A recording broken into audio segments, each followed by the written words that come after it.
ఇది కేవలం సమాచారంగా మాత్రమే భావించండి. వైద్య నిపుణులను సంప్రదించండి. Exercises and heavy kind of work out, బాగా ఈ జంపింగ్‌లు ఇలాంటివన్నీ అంటే బాగా హార్డ్ వర్కౌట్ ఇలాంటి టెండెన్సీని వాళ్ళు చేయొచ్చా అండి? నార్మల్‌గా ఎలా ఉంటదంటే అండి, టార్గెట్ హార్ట్ రేట్ అని ఉంటది.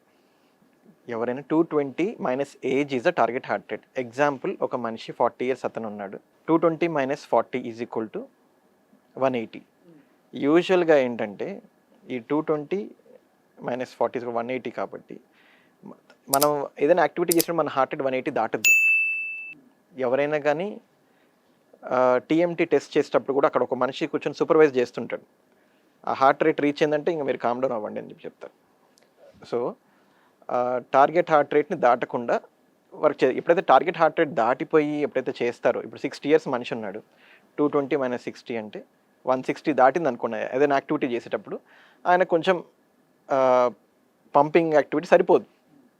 ఆ అమౌంట్ ఆఫ్ బ్లడ్ ఏదైతే బయటకు వస్తుందో ఆ అమౌంట్ ఆఫ్ బ్లడ్ సరిపడా రాదు.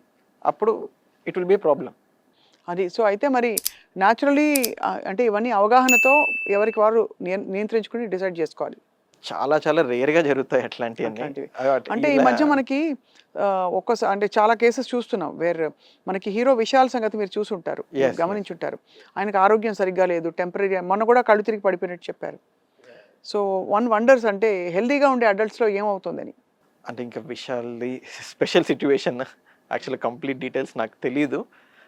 బట్ నేను తను మైక్ పట్టుకోవడం చూసినప్పుడు మాత్రం పార్కిన్సన్‌జం అది? మైక్ షేక్ అవుతుంది. వాయిస్ అవుట్‌పుట్ కూడా కొంచెం స్లోగా ఉంది. అది అప్పుడు డౌట్ అయితే పడతాం గానీ, మనకి పూర్తిగా డీటెయిల్స్ అయితే తెలీదు. మనం ఎందుకంటే చాలా డిసీజ్ కన్ఫర్మేషన్ చేసుకుని చాలా చూసుకోవాలి.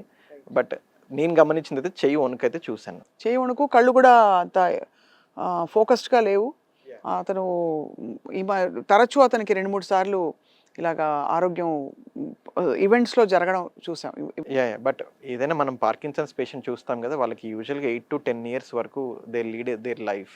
అంత ర్యాపిడ్‌గా ఉండదు, ప్రోగ్రెషన్ మరి ఉండదు. ఇదేమిటో ఐ మీన్ ఎవ్రీబడి ఆయన ఫ్యాన్స్, ఆయన శ్రేయోభిలాషులందరూ కూడా they are wondering what is happening to him.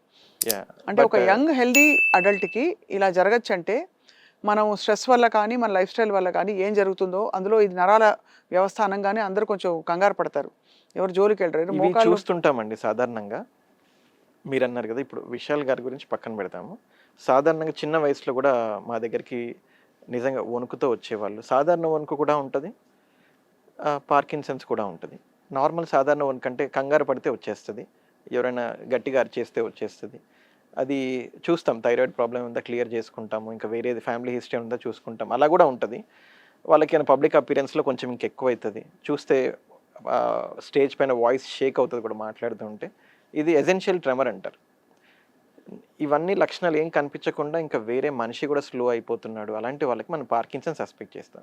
But ఇప్పుడున్న రీసెంట్ అడ్వాన్సెస్లో వీళ్ళకి కూడా మంచి క్వాలిటీ ఆఫ్ లైఫ్ వచ్చింది. వీళ్ళకి ఇప్పుడు మనము 5 ఇయర్స్ వరకు మెడికేషన్స్తో మేనేజ్ చేసి 5 ఇయర్స్ తర్వాత ఇప్పుడు బ్రెయిన్లో పేస్ మేకర్ పెట్టే సర్జరీ వచ్చింది.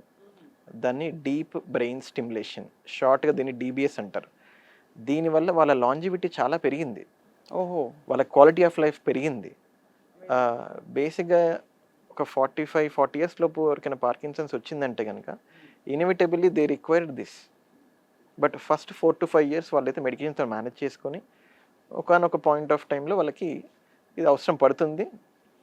ఇది అవసరపడిన వాళ్ళకి they are having good quality of life apart from medications, they are doing well. మొత్తానికి బ్రెయిన్‌కి సంబంధించిన వ్యవస్థతో చాలా జాగ్రత్త పడాలి.